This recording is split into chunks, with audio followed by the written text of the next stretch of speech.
The Berean Pulpit welcomes you to my study from Hillsboro, Missouri. Hello, this is Brother Oates. Philippians chapter 2, verses 17 and 18.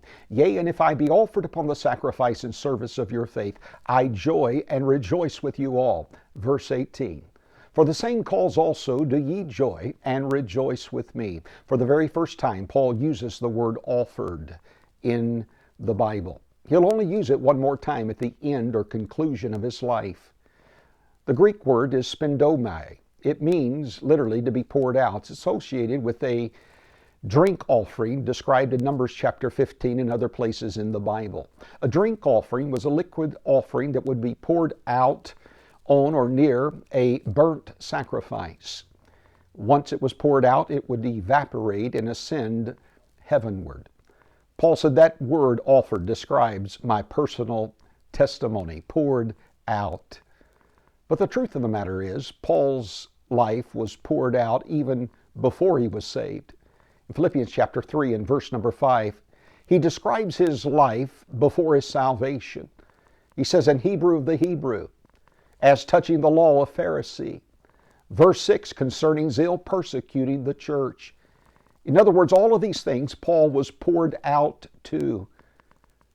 But then he comes to a dramatic conclusion in verse number 7. But what things were gained to me? In other words, all those things prior to my salvation that I was poured out to, listen to this. Those I counted loss for Christ. You see, Paul now is poured out to eternal things, not temporal things. Even Jesus said in Mark chapter number 10 and verse number 45, for even the Son of Man came not to be ministered unto, but to minister, and to give his life a ransom for many.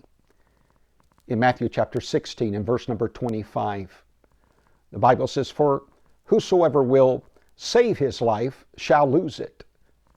And whosoever shall lose his life for my sake shall find it, or save it. The Apostle Paul was pouring out his life for the cause of Christ. The question is not, are you pouring out? The question is, what are you pouring out to? For some, you're pouring your life out to personal pleasure. For someone else, it may be your career. For another, it may be to materialism, just to add one toy to your already toy factory. But for Paul, it was Christ. Somebody said that life is short, enjoy it. Someone else said, but eternity is long, so prepare for it. Paul would say, because eternity is long, I'm prepared by enjoying life right here and right now, by pouring out, not to the temporal, but to the eternal.